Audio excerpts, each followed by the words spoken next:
Good evening and welcome to Athens City Council. It's Monday, December 11th at 7:01 p.m. and tonight we are in special session. And before we establish our quorum, I would like to read in a land acknowledgement. We're on land occupied for millennia by the Adena, Hopewell, Fort Ancient, and Shawnee people. Our first item of business is to establish a quorum, and all members of council are present. We now have ordinances for third reading.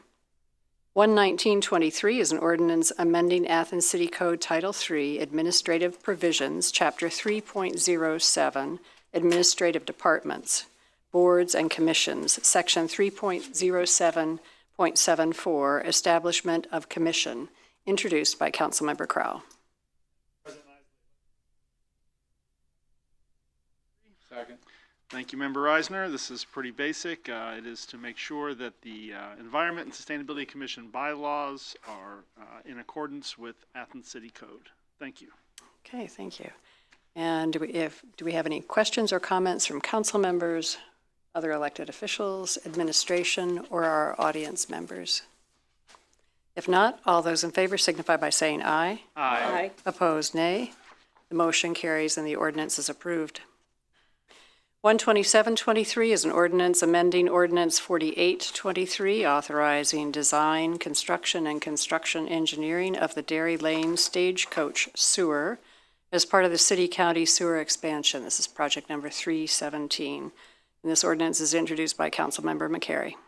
Thank you, President Nisley. I'd like to move that we adopt Ordinance 127-23. Second. Terrific. This has been discussed in committee, and we've been working on Project 317 for quite some time. I really would like to thank the administration for its attention to trying to improve our infrastructure here beyond what was originally planned. And this ordinance reflects the financials details. Okay, thank you. Do we have any comments or questions from our council members, administration, other elected officials, or audience? If not, all those in favor signify by saying aye. Aye. Opposed, nay. The motion carries and the ordinance is approved. 12823 is an ordinance authorizing the mayor to enter into an agreement to provide financial support for the operation of the Athens County Convention and Visitors Bureau and declaring an emergency. And this is introduced by the Finance and Personnel Committee. Thank you, President Nisley. I'd like to make a motion to approve 128-23. Second. Thank you. As the title reads here, this is our regular agreement with the Convention and Visitors Bureau that does expire at the end of this year and will be a 3-year contract through December 31st, 2026. Thank you, President Nisley. Thank you. Do we have any comments or questions from council members, administration, other elected officials, or our audience? If not, all those in favor signify by saying aye. Aye. Opposed, nay. The motion carries and the ordinance is approved. 12923 is an ordinance authorizing expenditures for City Hall renovations. This is project number 356, introduced by Councilmember Crowell. Thank you, President Nisley. I'd like to make a motion to approve 129-23. Thank you, Member Ziff. I'll go ahead and read Section 1. The Service Safety Director is hereby authorized to expend an additional $215,000 from the Capital Improvements Fund for project number 356. This is the renovations to this building we're very excited about. Thank you, President Nisley. Okay. Any questions or comments from council members? Yes, Councilmember McCary. President Nisley, I'm just interested in hearing if we have any thoughts about what the renovations and improvements might improve, any highlights, things to look forward to. Would the city administration like to respond to that? Sure. Thank you, Member McCary. So this ordinance is, to be clear, it's not an additional $215,000. It's just $215,000. It's an authorization. The appropriation is already in place. We just wanted to make sure we captured the authorization before the end of the year.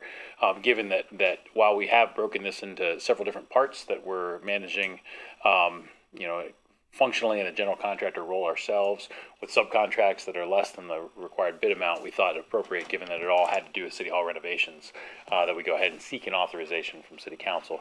The specific components of this, you've already seen part of it, which was the front conference room. Renovations of City Hall, however, we've got a few other things that are included in this. Number one, the return of the bell that was removed from City Hall, we believe, in the 60s.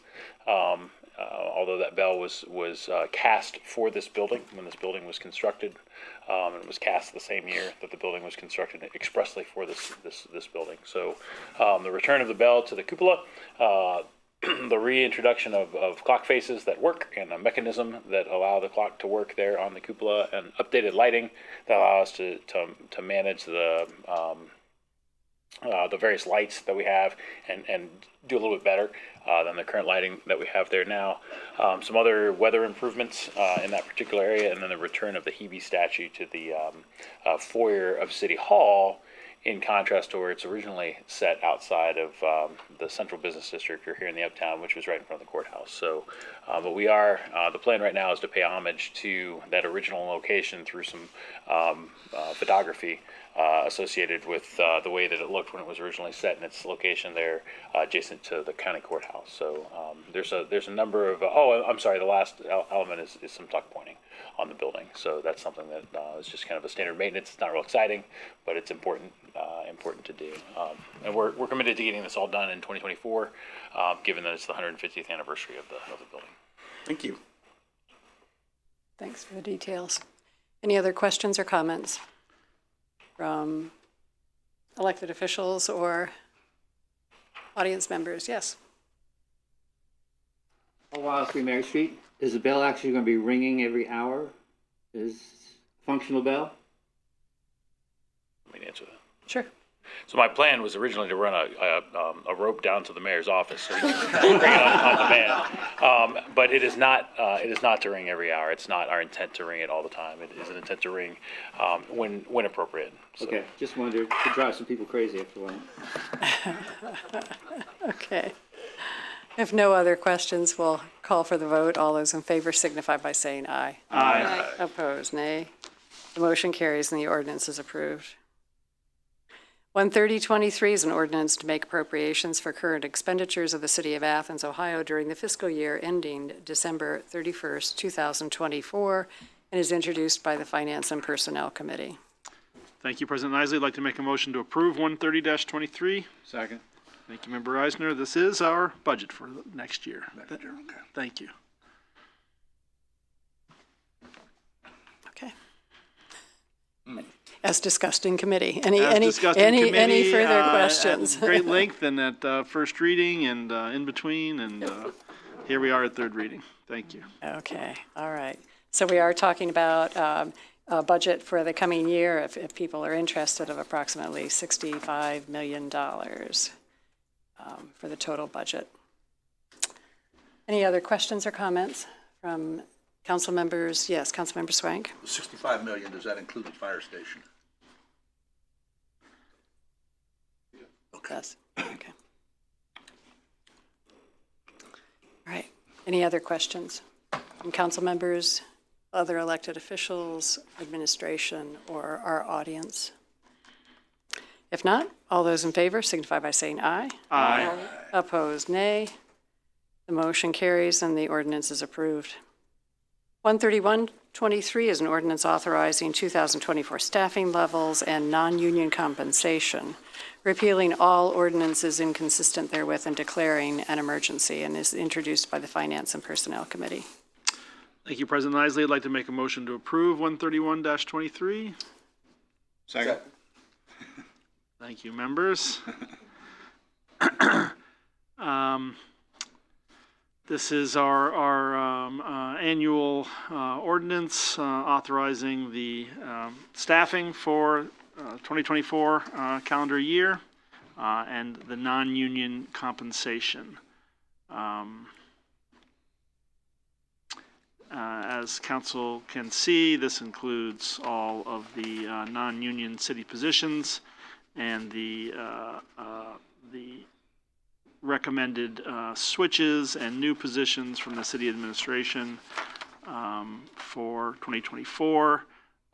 The pay grade chart from the HR director, as well as the pay range for those pay grades, and the amounts for the equivalency for the pay bands.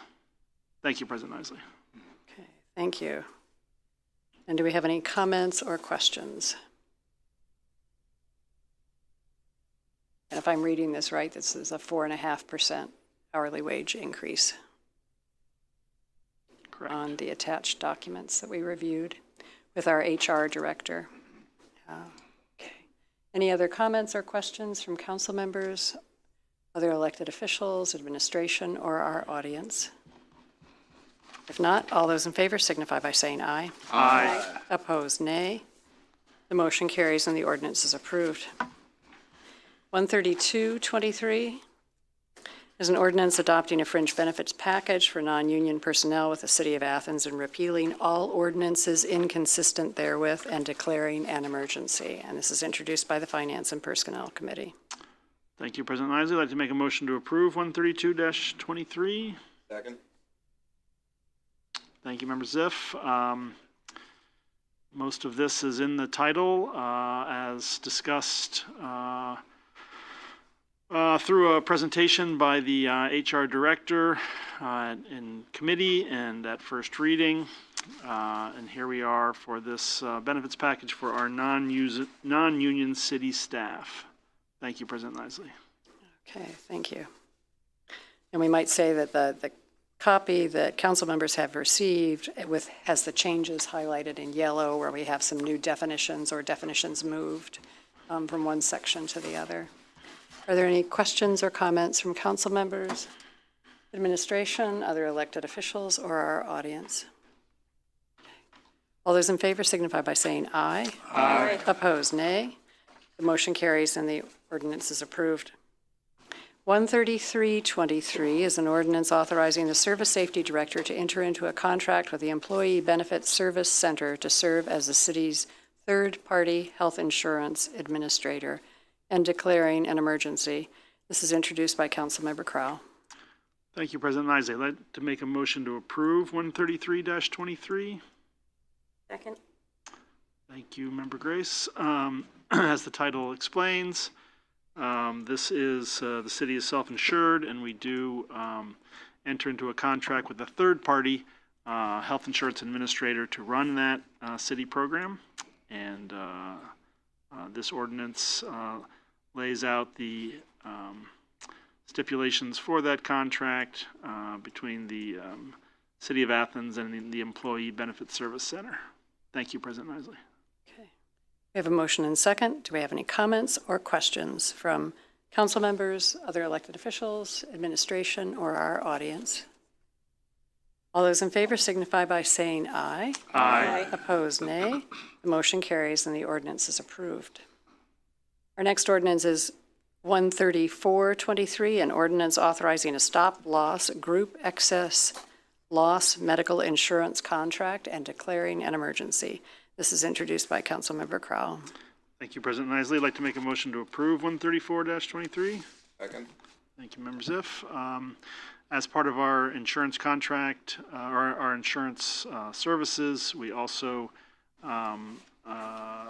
authorize the Service Safety Director to enter into this contract for our stop loss, sort of group excess. So when individuals go over the amount stipulated in the health insurance contract, this is additional insurance to keep the city from going into bankruptcy.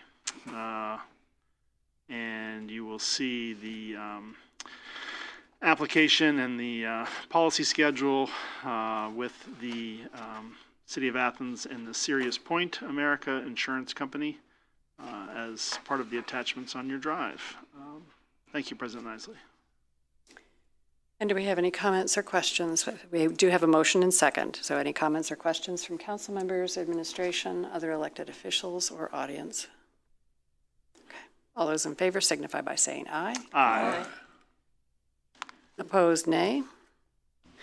The motion carries and the ordinance is approved. Our next one is 13523, an ordinance amending Ordinance 423, reallocating revenues from the city income tax and declaring an emergency, introduced by the Finance and Personnel Committee. Thank you, President Isley. I'd like to make a motion to approve 135-23. Second. Thank you, Member Reisner. As discussed at committee and at first reading, we occasionally change our income tax mix, the percentages from the city income tax that are going to specific funds in the city. We are leaving the general fund amount at 72.5%. We are decreasing the street fund amount from 17.5 to 16.5%. We are increasing the recreation fund amount from 6% to 8%. And we are decreasing the capital improvements fund from 3% to 2%. Thank you, President Isley. We have a motion and second. Do we have any comments or questions from council members, administration, elected officials, or audience? All those in favor signify by saying aye. Aye. Opposed, nay. The motion carries and the ordinance is approved. 13623 is an ordinance authorizing the mayor to enter into a one-year agreement with Sunday Creek Horizons, a consulting firm. And this is introduced by Councilmember Grace. Thank you, President Isley. I'd like to make a motion that we approve ordinance 13623. Second. Thank you, Member Ziff. And this ordinance does exactly what the title states, and Section 1 reads that the mayor is hereby authorized to enter into a one-year agreement with Sunday Creek Horizons, a consulting firm that will include managing the single-family housing tax credit application, supporting the Stimson Avenue redevelopment, and working with the Ohio EPA to reduce the city's liability for infrastructure projects, as well as their current work supporting the At Work in Appalachia Collaborative, ensuring successful completion of the Blue Dot project, and providing general advocacy for regional and state leadership opportunities for the city. And a copy of said agreement and scope of services are attached to this. The cost associated with this contract is $120,000, which is outlined in Section 2. Okay, thank you. We have a motion and second. Do we have any comments or questions from council members, administration, other elected officials, or audience? All of those in favor signify by saying aye. Aye. Opposed, nay. Motion carries and the ordinance is approved. We now have ordinance 13723, and this is an ordinance authorizing the adoption of an agreement with the Athens City Fraternal Order of Police, Ohio Labor Council, Inc., and the City of Athens patrol officers and lieutenants concerning wages and working conditions. And this is introduced by the Finance and Personnel Committee.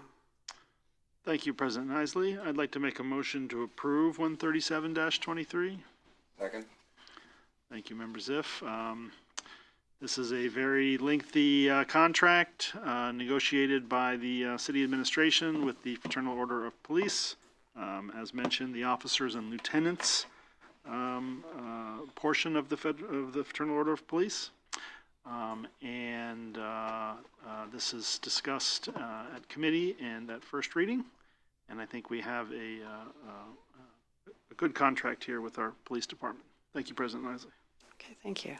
We have a motion and second for approving this ordinance. Do we have any questions or comments from council members, administration, other elected officials, or audience? We'll have the vote then. All those in favor signify by saying aye. Aye. Opposed, nay. Motion carries and the ordinance is approved. Our next ordinance is 13823. This is an ordinance authorizing the mayor's execution of an agreement with the Athens City Fraternal Order of Police, Ohio Labor Council, and the City of Athens communications officers concerning wages and working conditions, introduced by the Finance and Personnel Committee. Thank you, President Isley. I'd like to make a motion to approve 138-23. Second.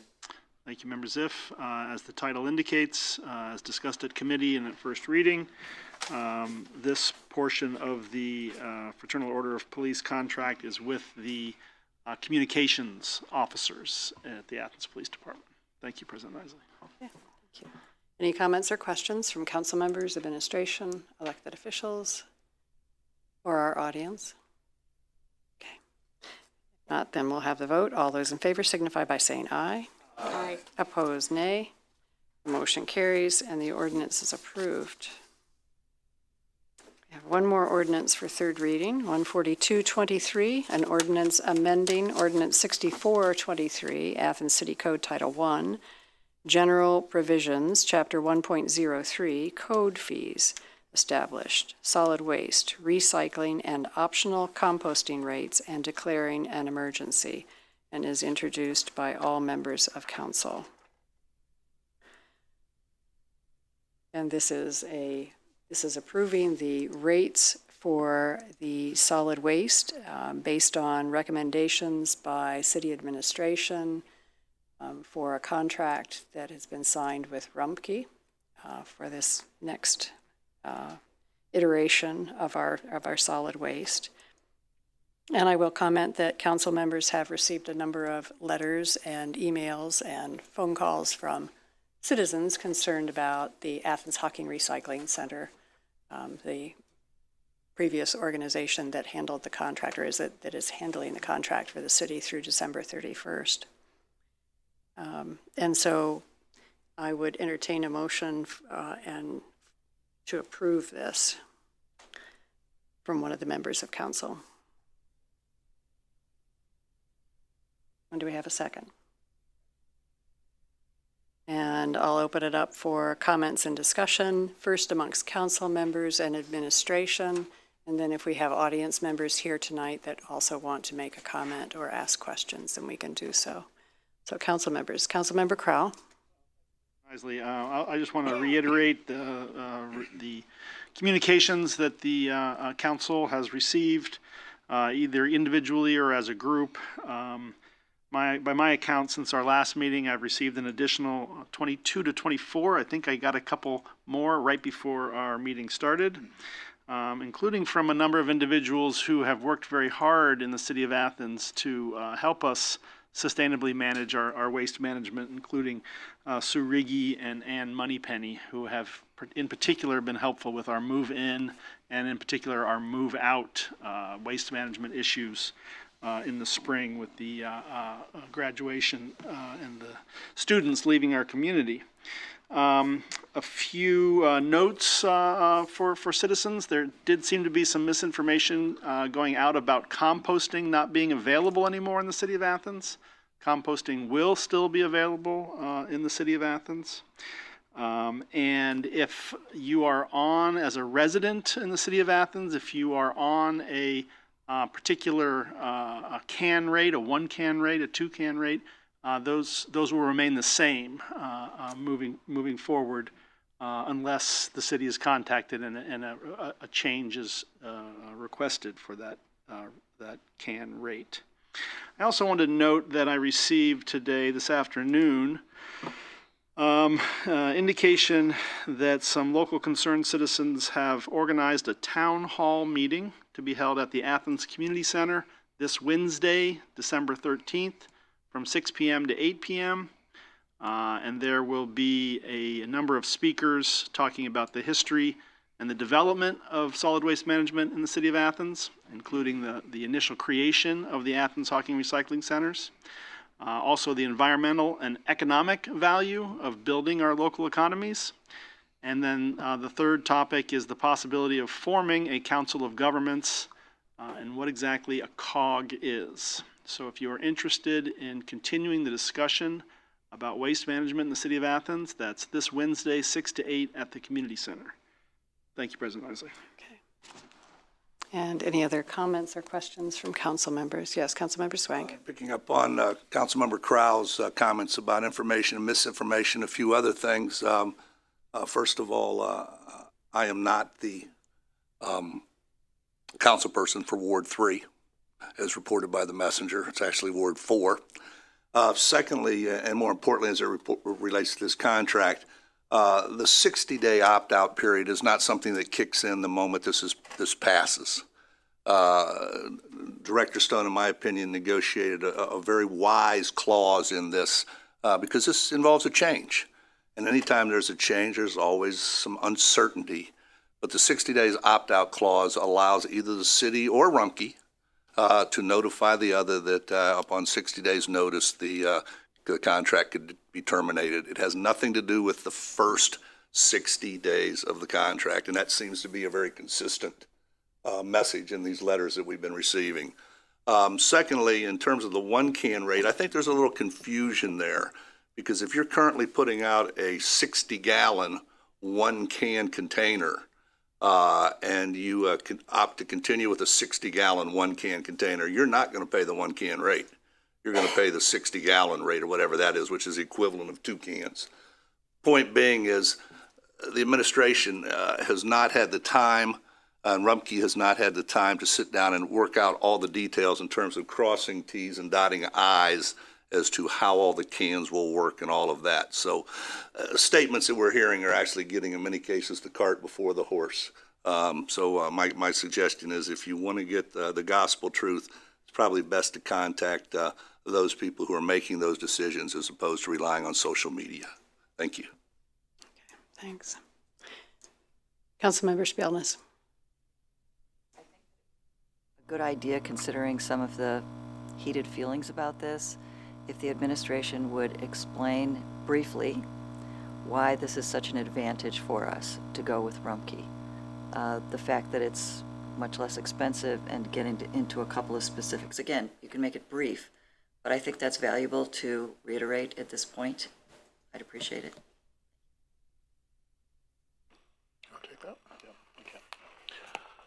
I would draw council's attention to the document that I provided several weeks ago at committee meeting and first reading. Ultimately, that was a statement from the administration along with the recommendation on rate increases associated with the selected contract. To provide a brief synopsis of that, as we evaluated these bids, we believe both entities can provide the services that we've requested. Both have demonstrated that they're capable of providing the services we've requested. One is $300,000 a year less than the other one. And ultimately, that's where the decision lies.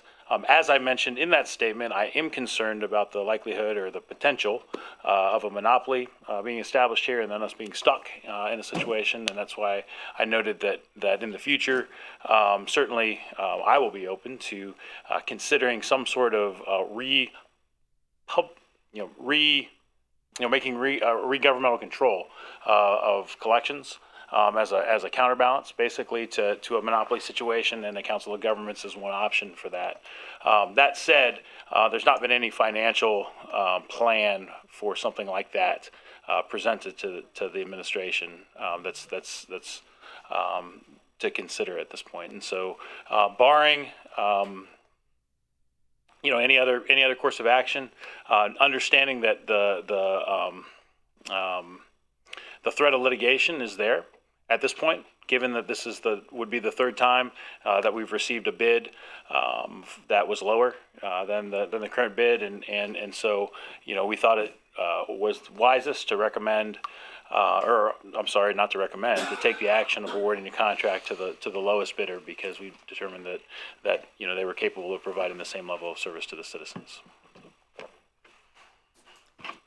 Councilmember Spielness, yes. Yeah, one other comment. Some of the questions that I've been getting, I'm sure the rest of you have too, and this was alluded to earlier, is what exactly people are going to be paying and how soon they're going to find out the details. So, they're asking me, like, I don't know, if you could give us a clue as to when that's going to come out officially. That would be super helpful. Sure, thank you, Member Spelman. So the legislation that you have this evening states what people will be paying. It's included in the legislation for the various can rates. And we have a mailing ready to go. That's going to go both by mail as well as by social media and online for the city website and such that will go out. But we held that until after tonight. Because there is a possibility, certainly, that this body could do something different than what we've recommended. And if you did, I didn't want to send out information and have to retract it. And so that's prepared to go. And ultimately, the new rates will be included in that mailing that will go out. Of note, that mailing will talk about the cans, because while we have opted for the can, the uniform cans, they're not ready yet. And so it will speak to everything will be the same on January 1st as it has been. However, in the coming weeks, we'll send out a second a second notice, both by mail and by electronic communication, that will indicate the mechanism by which we'll transition over to the uniform cans. One more thing. Okay. Okay. So I think that it's relevant to say if we did not pass this for some reason, we still have a contract that has been signed, and we would still be obligated to pay the fees. I can speak to that as well. So, as Member Swank mentioned, there is a 60-day opt-out clause, and you have currently there are rates in place. So the rates in place will not collect enough to pay for either vendor in the contract, regardless of who we selected. It will pay for a little while, and then at some point the fund will go insolvent, and I'll have to exercise that opt-out clause, and then we'll have a real crisis where we're not able to pick up trash, or we'll have to we'll have to figure out another program with dump trucks and city employees until such time that we can come up with a better solution. So there is an option for a period of time should this go down, basically, and we continue to collect at the existing rates. Okay. Any other questions from council members? Yes, Councilmember McCary. Thank you, President Isley. And thank you to the administration for your efforts. I recall, I believe, at our last meeting, the question of trying to avoid waste from trash receptacles that we're giving up to take on the uniform bins. And I'm wondering if there's been any progress or additional communication on any recyclability or reusability of those bins. Sure. So as we've had discussions with Prumke, our goal is that if at all possible, any of the disposed of receptacles can be recycled, that they are. There are cases where something is too contaminated ultimately to be recycled, and certainly they are in the business of knowing what is and what isn't. But we've stated our intent to them as we make the transition to the new receptacles, if possible. The ones that they take away, whether it be solid waste or recycling, that those actually are able to be recycled if possible. Thank you.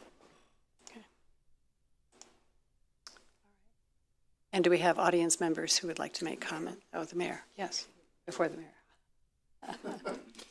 I want to circle back around to one of the things that Councilmember Crowell mentioned, and that is the Council of Governments.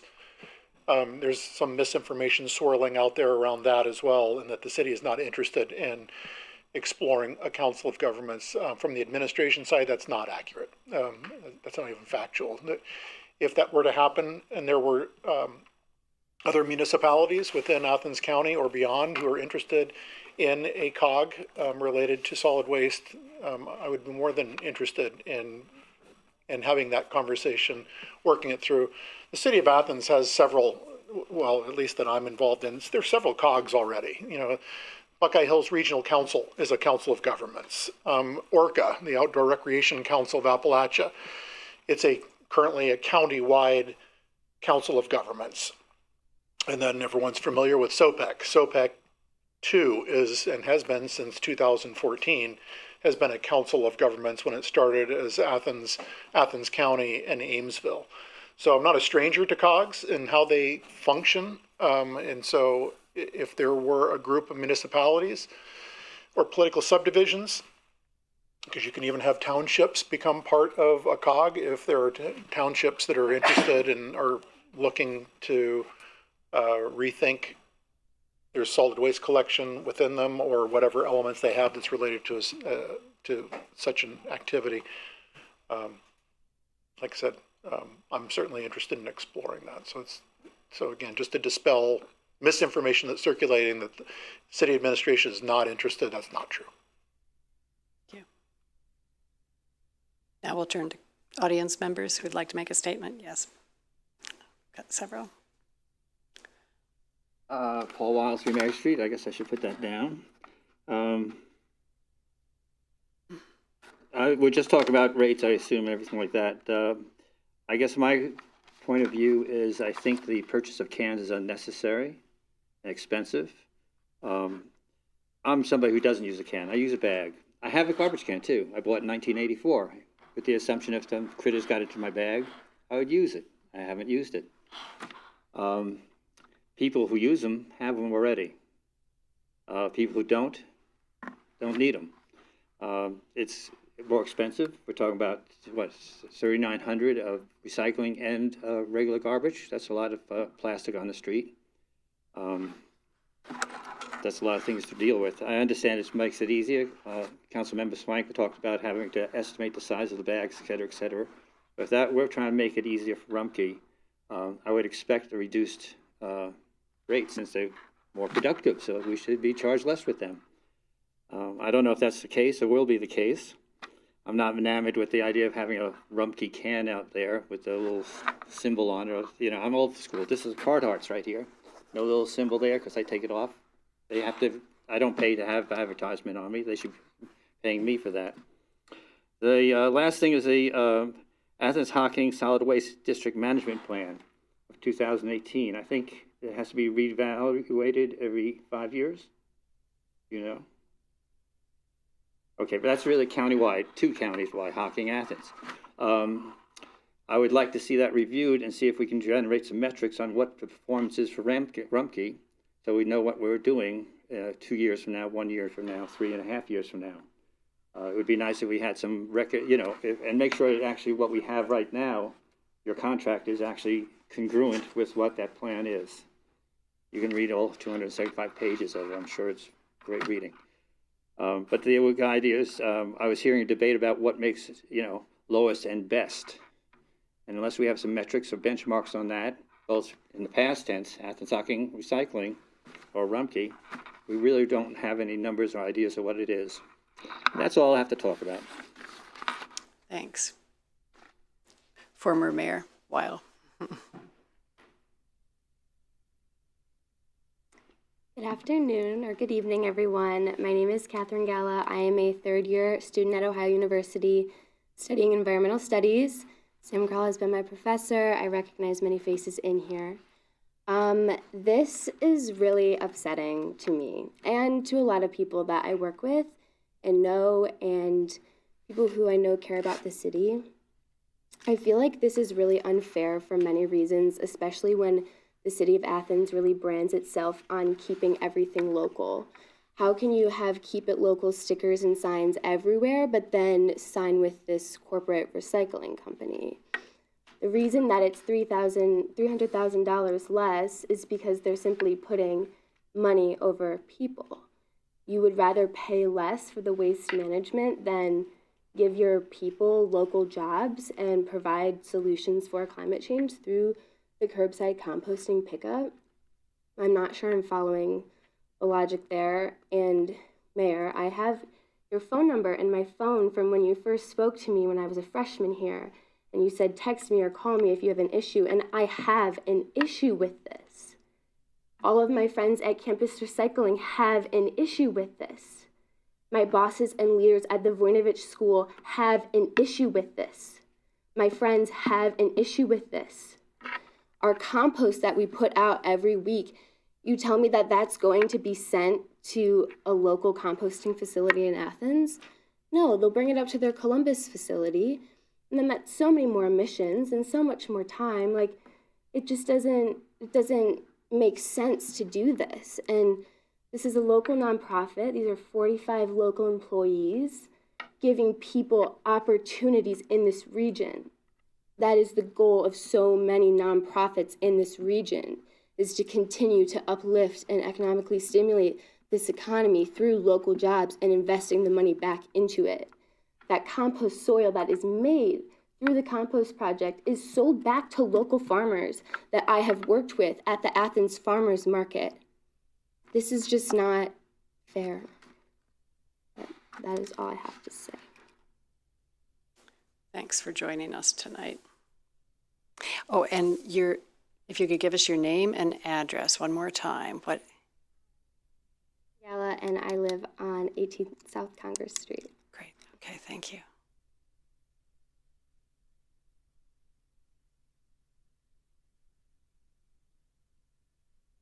Is there anyone else wanting to make a comment about this particular ordinance?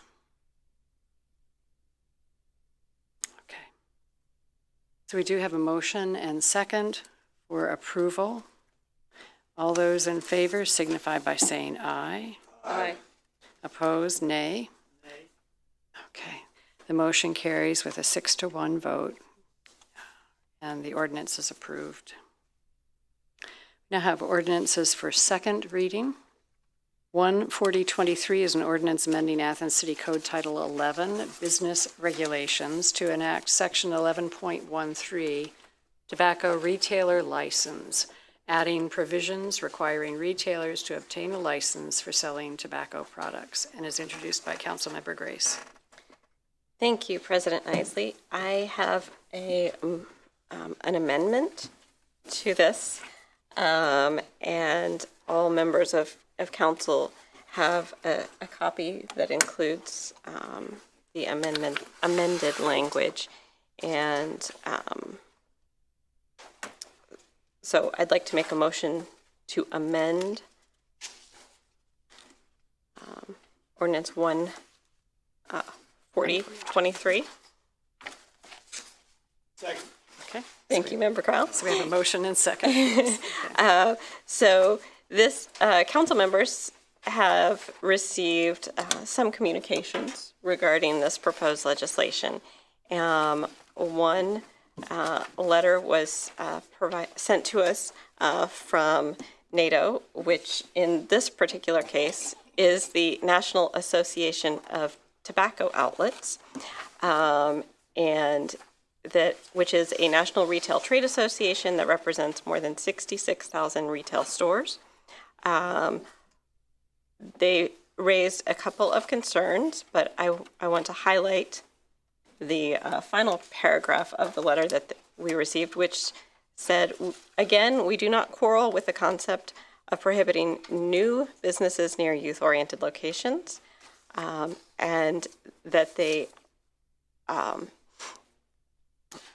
just ask that we consider amending and to clarify the language around a youth-oriented facility. So that is the first thing on page 3 of our copy. And, well, it's marked as page 3, yeah. And it's in red. So the new language definition for youth-oriented facility would read that a youth-oriented facility means daycare, preschool, elementary school, middle school, high school, public park, and any establishment that advertises in a manner that identifies the establishment as catering to or providing services primarily intended for minors under the age of 21, or the individuals who regularly patronize, congregate, or assemble at the establishment are predominantly minors. So that is the first and significant change from this amendment. The next change addresses another concern, and that is regarding the when a retailer is within geographic proximity of a youth-oriented facility. If they're currently there, they currently have the tax license from the state, then they're grandfathered in, so to speak, even if they're within the geographic parameters outlined. But if the current owner sells or decides to close that business, a new business in that same location would not be eligible for a license. And the concern was brought to us in terms of sort of the transfer of generational wealth in one where perhaps a small business is the primary asset of an individual or a family, and they would wish to transfer that to someone, but the value of the business is that it is a tobacco retail business. So this language that is new paragraph C of 11-1303, which is on page 5, sets out really specific parameters under which a new license could be issued. So the licenses are not transferable. They cannot be transferred or sold. Each license is unique to the applicant and location. However, if, and I'll just read this language so it's as clear as possible. A tobacco retailer operating lawfully on the date this ordinance is adopted that would otherwise be ineligible for a future tobacco retailer license due to geographic proximity to an existing youth-oriented facility pursuant to Section B6 may be considered for a new tobacco retail license for that location so long as all of the following conditions are met. The first condition is that the license is timely obtained and with appropriate application by the new tobacco retailer. The second is that the tobacco retail establishment is not closed for business or otherwise suspends tobacco sales, whether voluntarily or due to license suspension for more than 30 consecutive days. Third, the tobacco retailer does not substantially change the business premises or business operation. A substantial change to the business operation includes, but is not limited to, the sale or transfer of ownership of a tobacco retail location for which a significant purpose is avoiding the effect of violations of this ordinance.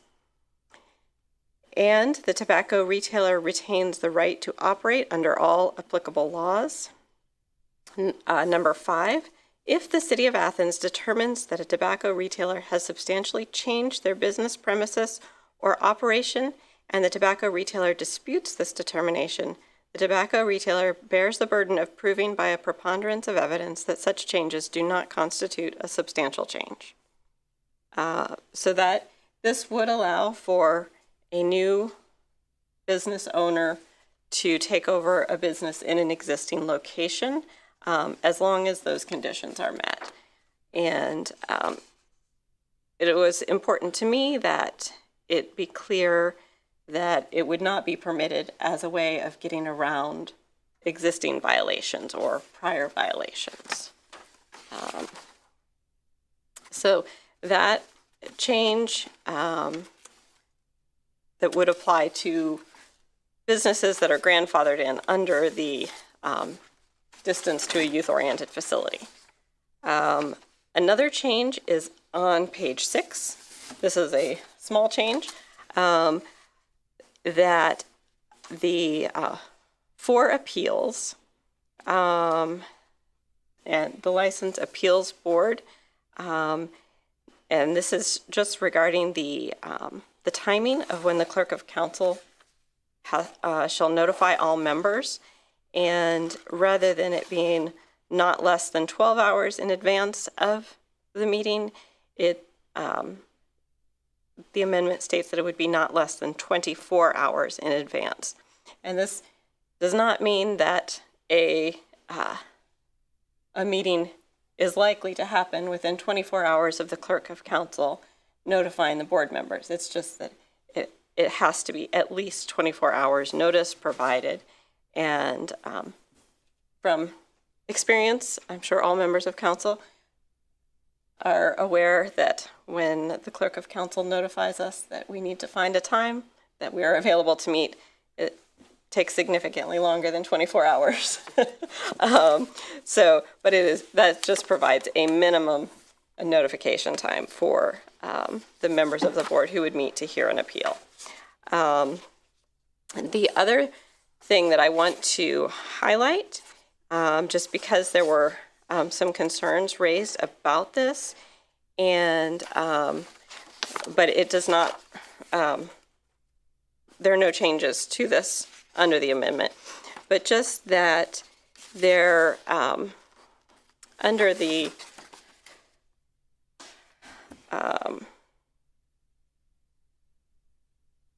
reasons for which a tobacco retail license may be denied or failed to be renewed or may be revoked.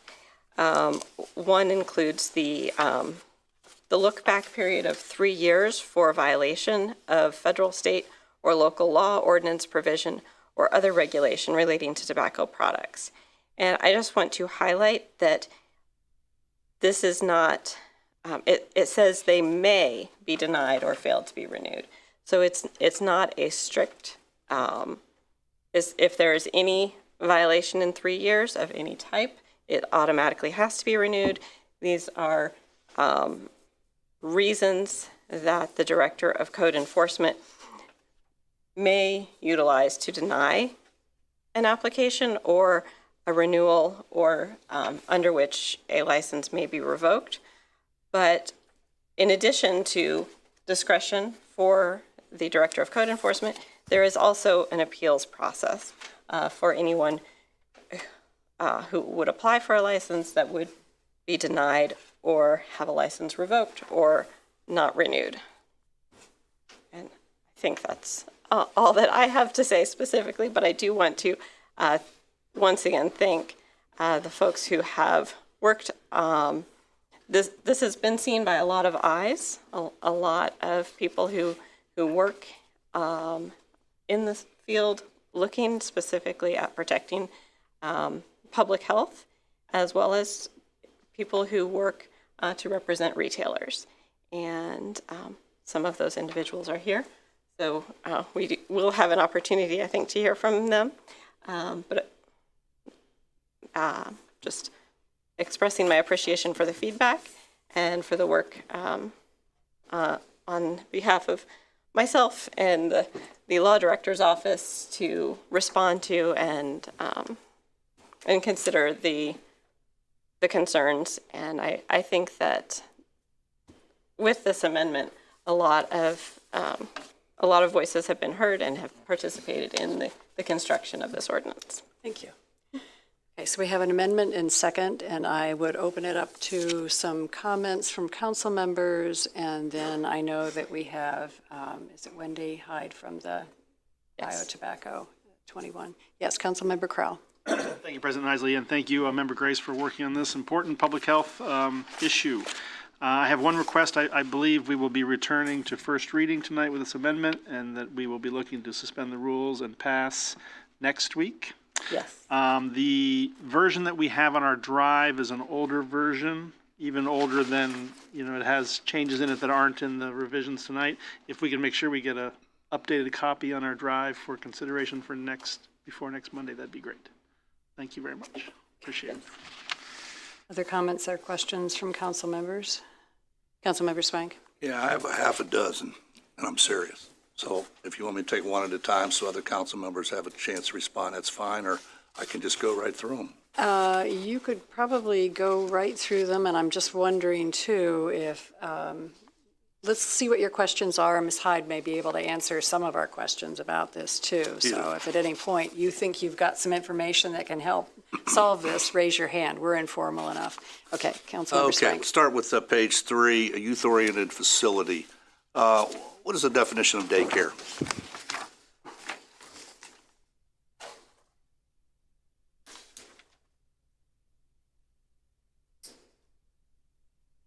Well, what is the definition of daycare?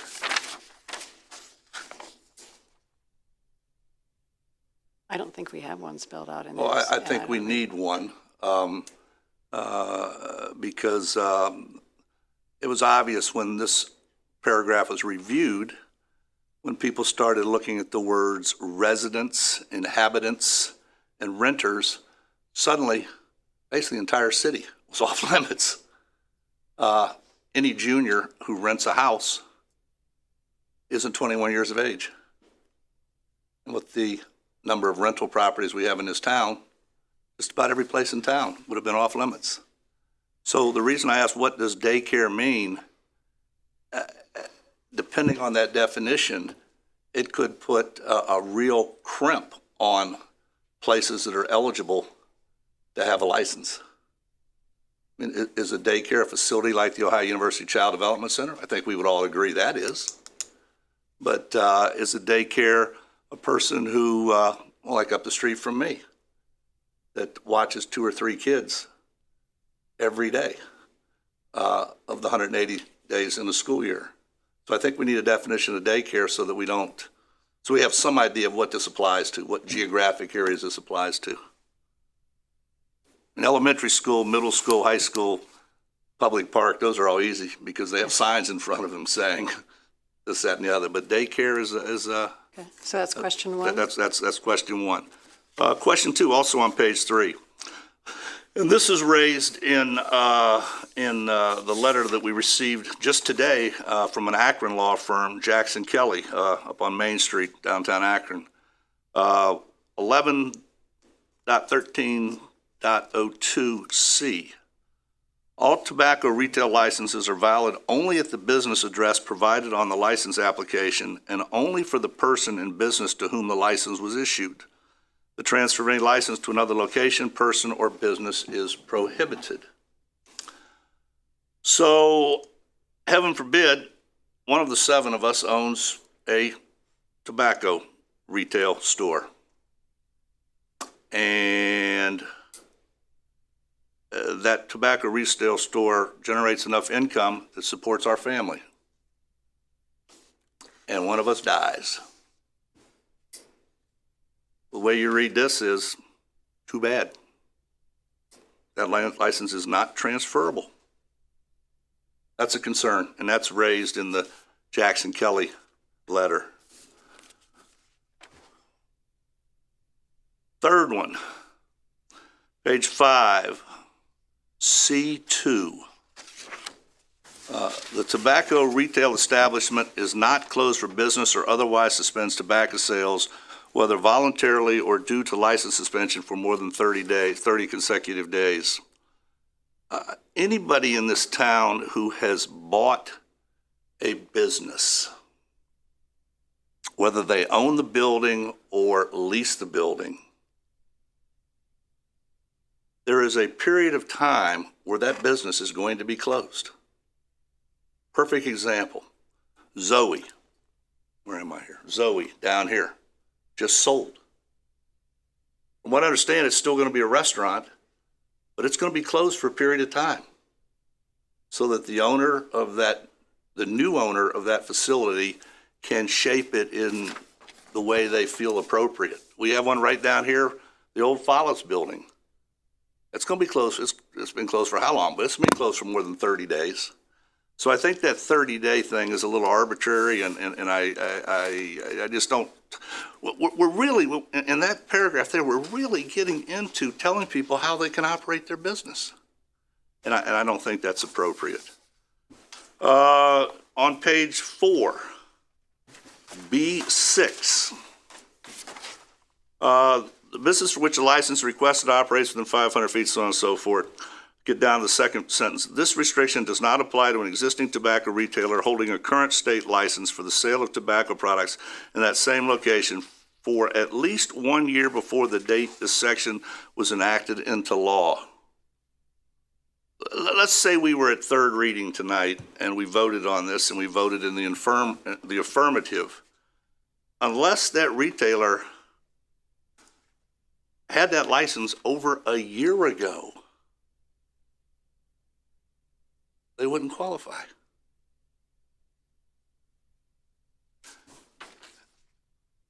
And finally, the appeals process, 11.13.04. Any person aggrieved by denial or non-renewal of a tobacco retail license application, suspension, or revocation of existing tobacco retail license may, within 5 working days, submit to the clerk of council an appeal to be heard by the license appeal board. They may do it within 5 working days. Can they also do it in 7, 10, 30? Because the way this reads, it says they may do it within 5 working days. But what if they don't do it within 5 working days? Board of Zoning Appeals, Mr. Delock, what do you have? 30 days to appeal a ruling of the board? I think that's what it is. I didn't mean to put you on the spot, sir, but in other places in the city where we give people a right to appeal, it's well more than 30 days. This thing is just rife with unanswered questions. And to be blunt, I'm afraid we're racing the clock to get this passed before the end of the term. I fully support as these folks from NATO stated, the concept of minimizing, reducing underage consumption of tobacco. But what we have in front of us isn't what I think we need to do. And in fact, what I would suggest, and I'm not going to make this motion, but I would suggest really that what we need to do is table this thing with the strong recommendation that this be taken up in the next term of council as soon as possible, but in a way that gets it right. And right now, I pointed out just 6 things that I think need modification. And that's based on just having received this document less than 30 minutes ago. Thank you. Thank you. We'll open it up for other comments and questions from council members, and then open it up to audience members for comments and response. Any other? Yes, Councilmember Grace. Is it all right if I respond to a few of Member Swank's comments first, or? Let's see if there are any other questions from council members, because we want to give everybody a chance to participate. Is there anything else right now? Okay, let's see what you've got to say. Wendy, I know you've probably got some comments out there too about this too. So, in terms of a daycare, I think that could easily be addressed by just inserting the word licensed. It'd be a licensed daycare, and that's a very straightforward, easy adjustment to the amendment that would clarify what counts. And in terms of the issues regarding the transfer of the license, it is a very intentional decision that the licenses are not transferable. And that is why the amendment includes this paragraph C for the hypothetical situation that Member Swank outlined of an individual owning a business that is their livelihood and holding a license. And then on the death of that individual, the license ceases to be a valid license. However, there is nothing to prevent a new owner of the business, whether inherited or purchased, from applying for a license. The only situation where it would be prohibited is if the location prohibits it, and that would be the geographical proximity to the youth-oriented facility. And in the case where the business is transferred, but would be prohibited because it is within the 500, or the distance to a youth-oriented facility, then if these conditions are met, then a new license could be issued. And it is deliberately clear that it is intended to allow for the continuation of a business by someone who takes over, whether it is a parent who wishes to retire and have a relative take over the business, or in the case of a death, an inheritance, or someone who it is their livelihood, their what they have accumulated in wealth and assets throughout their life is contained within this particular retail business, that they could sell it, and that the new owner, if there are not significant changes being made, but the business is continuing essentially as is, they could apply for a license, and it could be granted if these conditions are met. So I think that paragraph addresses the concern of being able to not transfer the license, but transfer the business in a way that is meaningful and that the business would still maintain its value.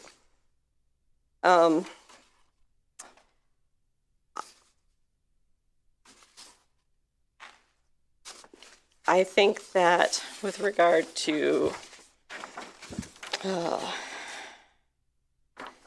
was something back on page 4. There was, Yeah. item 6. 1 year. And 6. Again, this is to allow businesses that are established and have been established to remain in business. And that is an intentional decision. That if the business currently holds a state tax license for the sale of tobacco, and they have held that for 1 year, prior to the date that this goes into effect, then they are eligible. But and I think that is reasonable, and again, if that is just one of the reasons for which a license may be denied or fail to be renewed, and it does not say, if somebody had their state tax license for sale of tobacco for 11 months, and that is clear when their application is made, then the Director of Code Enforcement has the option when looking at that application to say, you know what, this is an established business and we're not going to deny it based on this. And if it is denied, there is the appeals process. So I think that I don't feel that is a significant concern.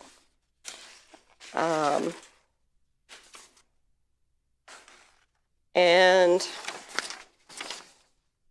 I spoke with a few people today discussing the timeline for appeal and submitting a notice that, to appeal to the clerk within 5 working days.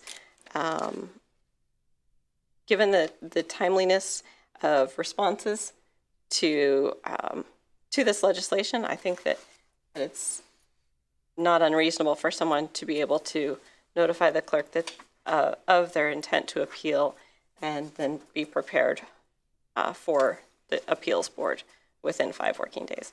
But I don't have strong attachment to that 5 days. It's just in discussions that I've had, it has been determined to be a reasonable amount of time.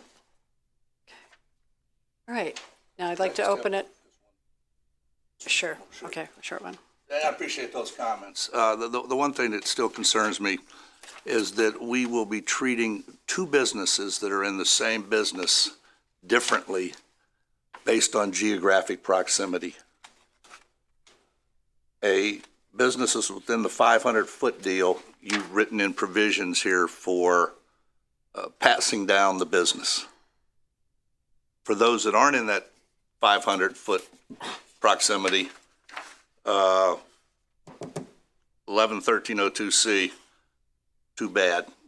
So I guess the question is it permissible when an application is completed to have multiple names on the license? So anytime a new business, a tobacco retail establishment that is not within the 500 feet of a youth-oriented facility, if the business is sold or transferred in any way, the new owner can apply for a new license. There's not a restriction if the business is being transferred. The only time that a new owner of a business would not be able to get a license is if it was within the proximity to a youth-oriented facility. So there doesn't need to be a special process outlined for a new business that's located other places in the city, or a new owner. That they just follow the application process and apply. Okay. I'd like to open it up, and if we have some comments, Wendy, would you like to come up and make any comments or defer to anybody else who's interested?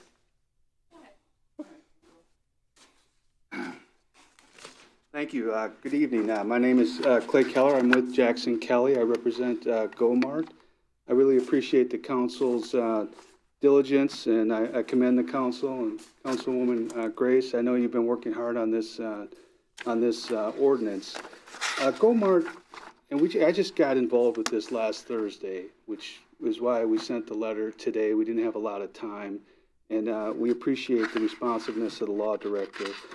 And the reason Gomar thought it was important that we come down here is they have 2 locations in Athens, and that they're important locations to their business. And Gomar would certainly agree with the NATO letter that it's a good goal to try and seek to prevent the sale of tobacco to minors under 21, and we don't have a problem with that.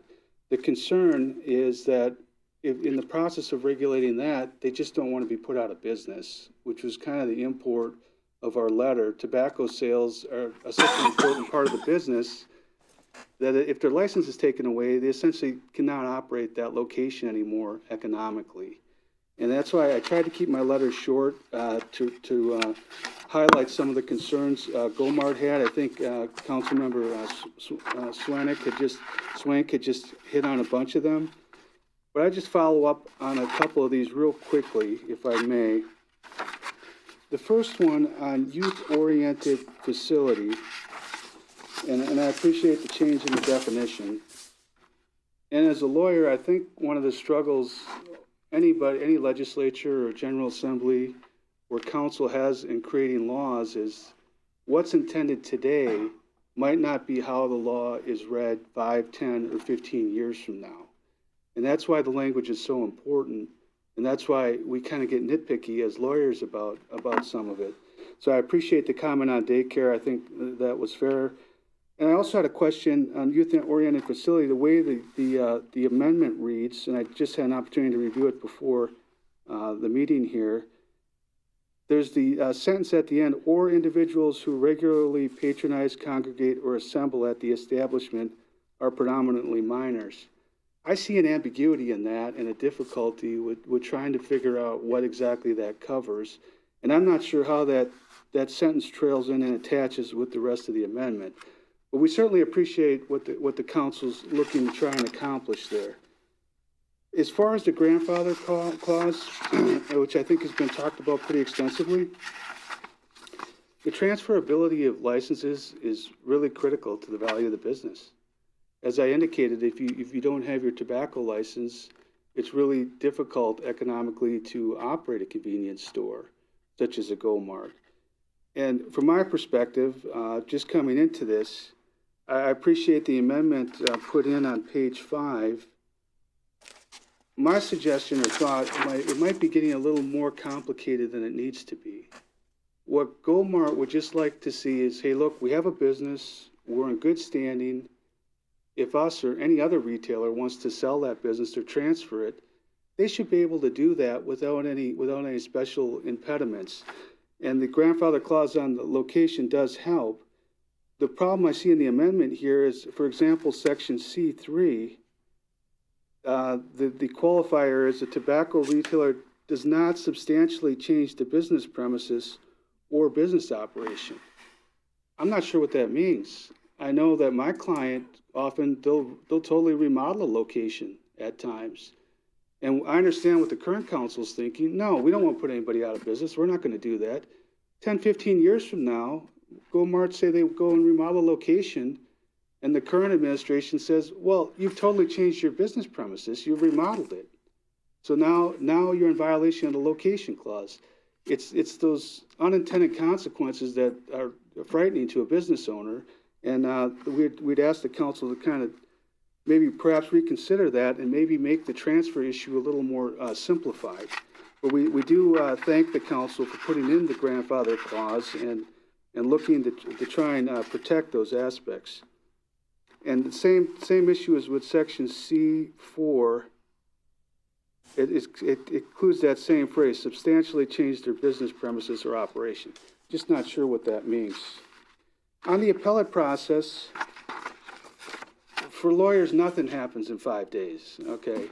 I mean, a court of appeals is usually get 30 days to appeal a court decision, and I would say that would be probably what we would expect to be normal and ordinary to appeal, like a notice of revocation of your license.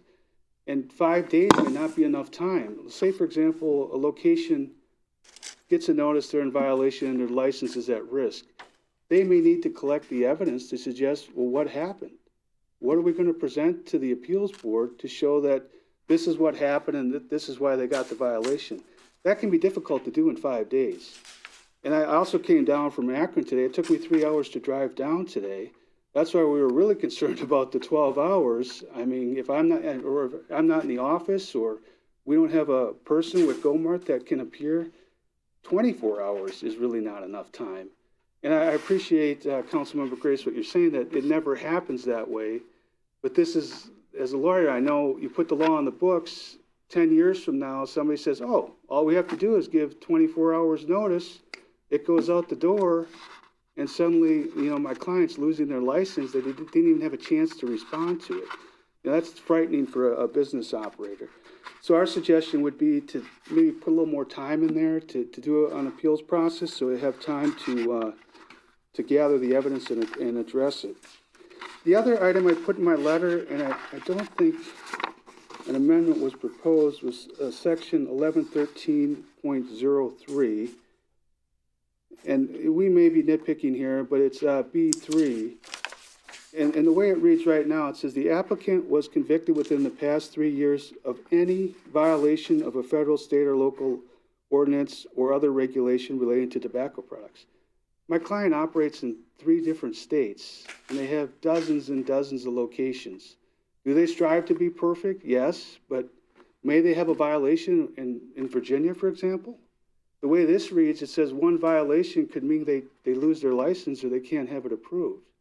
We think that's a harsh result, and we're just, that's why we suggest in the letter that we put a phrase in there, perhaps like a pattern of violations or some sort of room where, you can operate, because no locations is perfect, and anybody who operates many locations, issues are going to come up. It's not always as easy as just saying, well, don't sell it to somebody who's 21.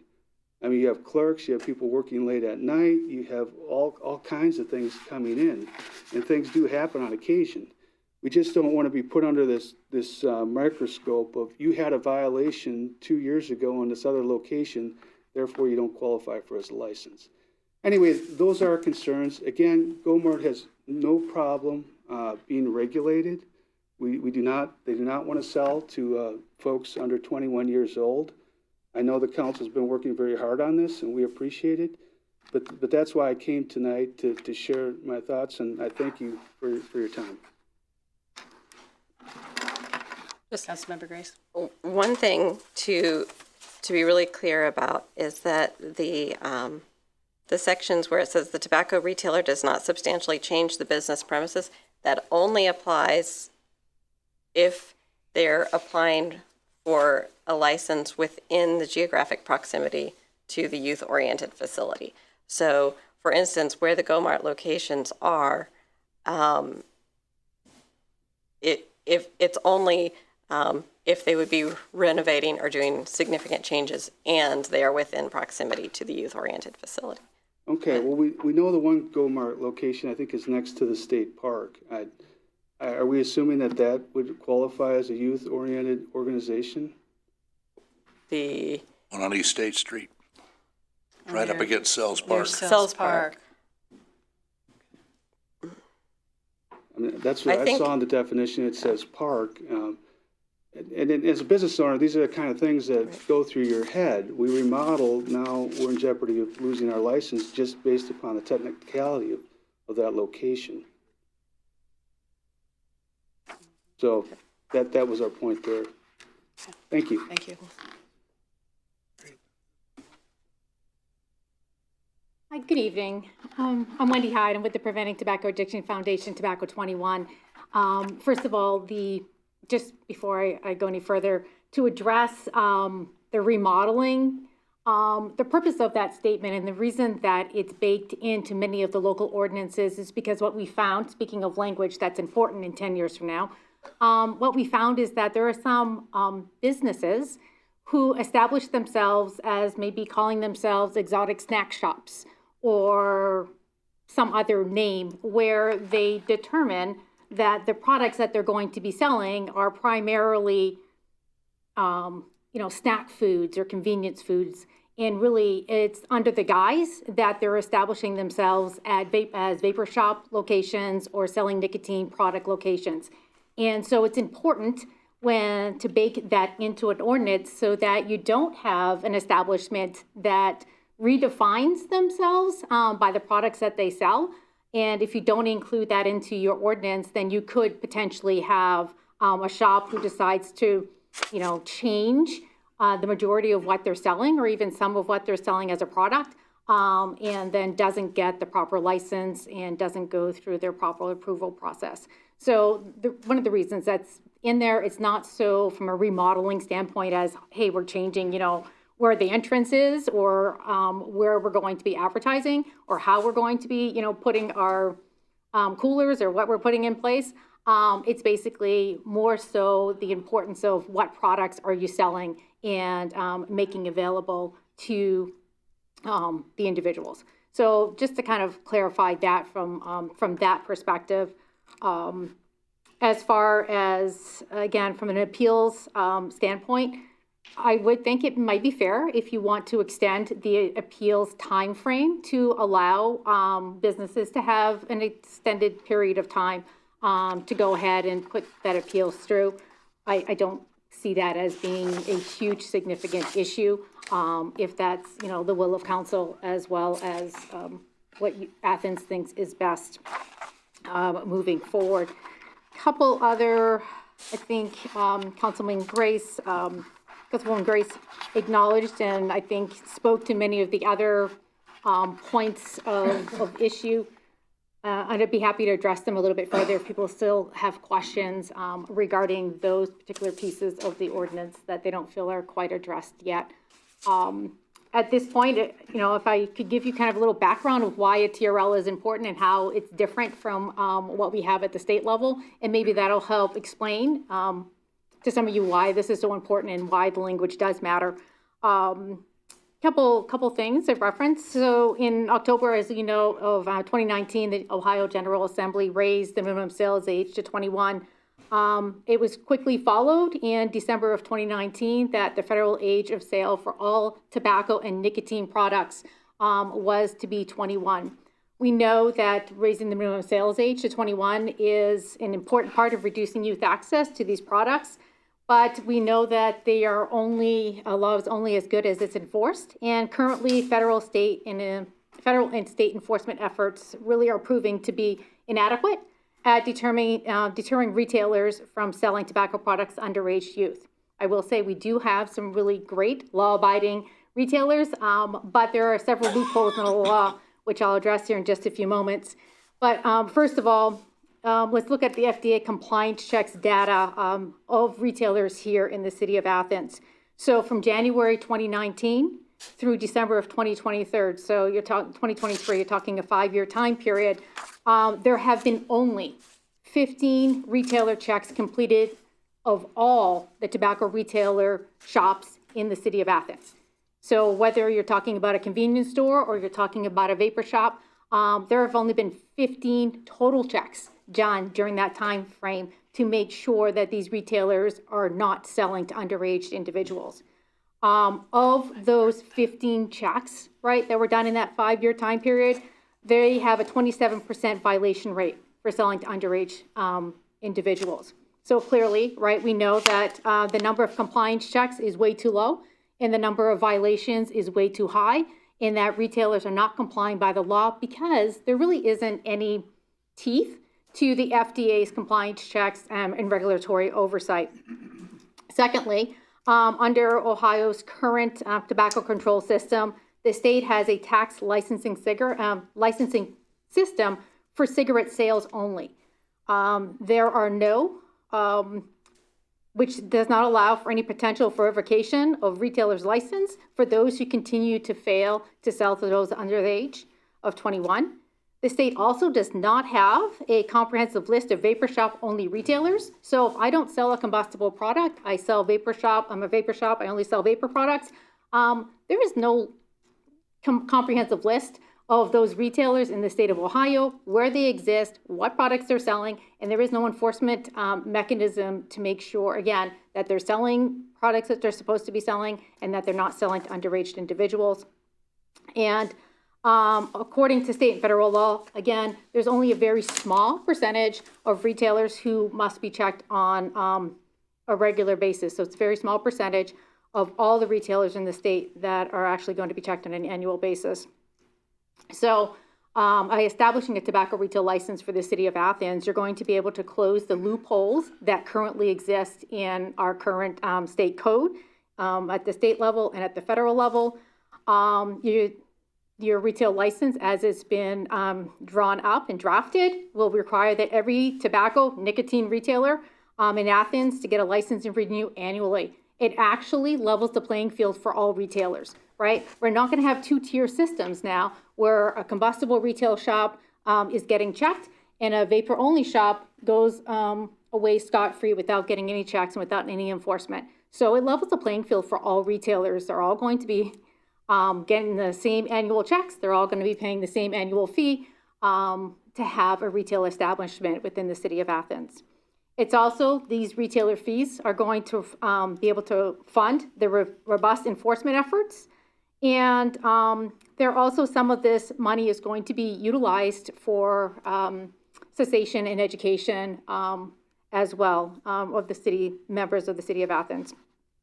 And the TRL will also, as we've discussed already, will hold retailers accountable for underage sales through a graduated penalty structure and the ability to revoke or suspend license. And when you have that good enforcement mechanism in place, that's really what holds those retailers accountable. They don't want to violate necessarily, and they don't want to pay the fees, and they certainly don't want to have their ability to sell, to not sell these products taken away from them. If they abide by the law, then that revocation of license or even suspension of license is not going to be an issue or a problem for these retailers. So it's an effective measure of providing a good landscape and an enforcement mechanism for making sure that you're keeping the most vulnerable parts of your population safe from this very addictive and deadly product. Any other thoughts or specific questions that you would like to address? This is the work I do. I will say we have 25 other cities across the state that have established a tobacco retail license, and there are about 3 or 4 others in the queue as well. So this is not something new. This is something that's been going on now since 2017 and have some really good results. We've cut our enforcement, our violation rates by over half in many of our communities. It's an effective mechanism. Thank you. And yes, Councilmember Swank. In that 5-year period, the 4 people who were cited, what happened to them? Were any of them repeat violators? And what kind of fine revenue was created? Okay. Generated, I should say. Sure. Fine revenue, none of them paid a fine. Were there repeat violators? Yes, there is 1 repeat violator. That repeat violator, we're still waiting to see. It says seek complaint. There was a civil money penalty assessed. That would be $500 fee. But for the first violation through the FDA, it's a warning letter that's sent to the retailer. And then if they are not checked within a 3-year accrual period, that's simply all that they get is that that warning letter that says, hey, on such and such a day, you sold to this individual. If they are not rechecked within that time period, then that's it. Okay. Any other questions? Yes, Law Director Eliason. Ms. Hyde, could you address Mr. Keller's concern about 111303B3 on the applicant was convicted within the past 3 years of any violation of federal, state, or local law, ordinance, provision, or other regulation relating to tobacco products? Last week, the amendment was from 5 years to 3 years. That was reduced. It was reduced to 3 years? Yes, but can you address his concerns about a large corporation like Gomart? It would have to be, first of all, these violations come if there's a retailer check that's being done. Within the state of Ohio, I'm not sure, honestly, how to fully address it from a federal standpoint. To be honest with you, if there's a federal check that's done, the chances of them getting checked again within that time period would probably be slim to none anyway, within that 3-year time period, for additional revocation of that license. So I could provide more clarity. I don't have exact clarity on that, to answer that question right at the moment. Okay, and did you have any other questions? No, thank you. Okay, and did you have a Just comment, Councilmember Grace? On that point, for Law Director Liason or Ms. Hyde, so this is an instance, the applicant was convicted within the past 3 years of any violation of a federal, state, or local law, ordinance, or provision. And this is for a license for a particular location with a particular applicant. So would it necessarily apply to, say, a Go-Mart in West Virginia is cited, but their applicant is they're applying for this location, for the license at this location, or would it only be at the same location? It would be at the same location, not for a location in West Virginia or wherever it is. It would be for this location. What if the same applicant were on the application? In other words, many corporations such as Go-Mart, Kroger, whatever, are regional in nature. And in many of those corporations, the individual, and I'll have to defer to the attorney, most Go-Marts, are they franchise operations or are they company stores? I believe they're company stores. So let's assume that they're a company store, and in this one particular situation, this region, we'll call it Southeast Ohio, Athens County and the counties that border Athens County. Let's just say that's the region for the sake of the example and the question. Every Go-Mart in there, the applicant is you. You happen to be the regional manager. You sign each and every one of them, even though they are in 27 different locations. Yeah. And your store in Morgan County in McConnellsville gets busted. You're on that application. You're on the application in Athens. Does that cause a problem under this? And I guess that's why I look down at the law director on this. You know, if Joe Jones is on all 27 in Region 3 Go-Mart license applications, even those 27 different addresses, Joe Jones is on all of those. And if Joe Jones has a problem in Connellsville, does that mean he's got a problem here in Athens too?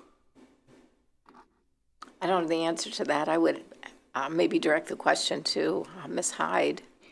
And honestly, it's the first time that we've had, this is part of many of our different ordinances. First time it's been addressed or asked. And this has appeared in, you said, 25 other ordinances in the state. Mm-hmm. And in those, it was all 5 years. And because we had some pushback, we lowered that to 3. Did you have a comment, Mr. Kelly? And I am going to say, we've been talking for close to an hour on the amendments. We have a motion and a second on the floor. I'm going to gather your information. I'm going to see if there are any last comments. We're going to have a vote. And I don't know procedurally, we've had one suggestion that might clarify daycare by inserting the word licensed. That would be part of this amendment. Okay. And And that perhaps was part Member of Grace that. also wants But to then- change some of the language or Yeah. the time period. But I think we need to draw this to a close shortly. So, Mr. Kelly, did you want to come up and talk to us? Thank you, Ms. Hyde. I just quickly jump in on this last point on the violation. That's the issue that I saw, is there's a lack of clarity. And I agree with the analysis that a larger Kroger, Go-Mart, and so forth, you'll have one corporate officer will be the licensee for multiple locations. And I understand the import is, no, we don't want it to apply all over. But that's not how the ordinance reads. It literally says any violation of a federal, state, or local law. It doesn't even say Ohio. So that automatically expands to any kind of location. So that's why I saw it as a potential problem, maybe unfairly could take a license away when that is not really the intent. But thank you. And Councilmember Grace, did you have any other suggestions or modifications on this amendment that we're going to be considering for voting? I would modify the amendment to include the word licensed before daycare. And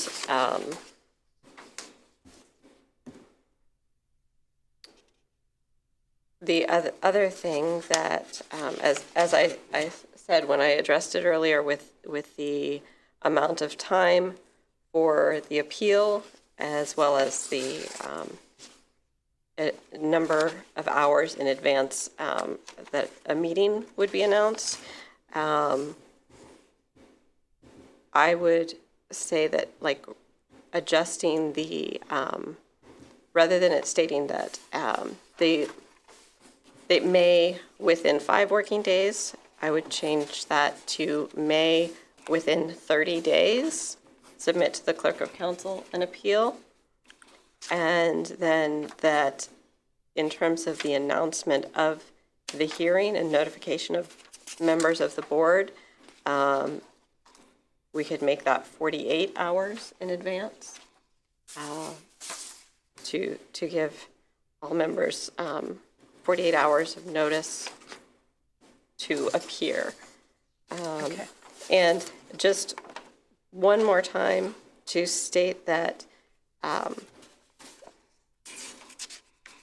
the applications for tobacco retail licenses may be denied or fail to be renewed for the following reasons. And so just if a Go Mart in West Virginia has received one violation, I don't believe that the Director of Code Enforcement would think that that was a reason to deny a license or a renewal to the Go Mart in the city of Athens. I believe it is. So it is a may, not a shall. Okay. And that language, along with the appeals process, I think is sufficient to avoid capricious, vengeful denial or revocation of licenses. Okay, thank you. All right, we have a motion and second. And what I'd like to do now is ask for the vote. All those in favor to amend 14023 as described with the further changes that Councilmember Grace added. All those in favor signify by saying aye. Aye. Opposed, nay. Nay. Okay, so we have 6-1, and the ordinance has been amended and read for the first time. Thank you. We'll now move on to, and thank you all for being here and staying with us through the conversation and the discussion. I appreciate the input. The next ordinance is 14323, and this is an ordinance approving a then and now certificate for payment to Bronx Overhead Doors and declaring an emergency, and is introduced by Councilmember Crowell. Thank you, President Isley. I'd like to make a motion to suspend the rules for 143-23. Second. And the reason Thank you. The reason being is that this is a past due bill that the auditor's office would like to pay ASAP. Okay. So we have a motion and second for suspending the rules. All those in favor signify by saying aye. Aye. Okay, thank you. The rules have been suspended, Councilmember Crowell. Thank you. I'd like to make a motion to approve 143-23. Second. Thank you, Member Swank. As mentioned, we owe $4,746, and we would like to pay this bill. Thank you. Okay. And if no comments or questions from anyone, all those in favor signify by saying aye. Aye. Opposed, nay. That motion carries, and the ordinance has been approved. We now have an ordinance for first reading, and this is 14423. This is an ordinance authorizing the Athens City Shade Tree Commission in collaboration with Ohio University to submit an application and enter into an agreement with the Ohio Department of Natural Resources, USDA Forest Service, for participation in the Urban Forestry Grant Program and declaring an emergency. And I believe this is introduced by Councilmember Ziff. Isley, this is, after an evening of much heavy conversation, a small moment of levity for us all, which is always welcome. I feel like that's been my number one striving goal here in council, is to give us that moment of calm. So this is pretty much exactly as you said it was. It's just getting us money for trees. We don't even have to pay anything. We just get free money for free trees. We partner with Ohio University. It's quite straightforward. And we have Mr. Dubler here. If anyone has any questions specific about it, he's been spearheading this. So if you have any specific questions, I would address them to him. Otherwise, yeah, we'll be Okay. probably going for a suspension of the And rules if- next week. And if you'd give us your name and address, Yeah. and if you have just a brief summary of it, I know that you do have a proposal and map that you had submitted also. Yeah, sure. I'm Gene Dubler. I serve on the Athens Shade Tree Commission. I live on First Street on the west side. So yeah, this has been the collaborative effort of a lot of partners, kind of initiated by myself on the Shade Tree Commission, as well as partners at Ohio University in the development office.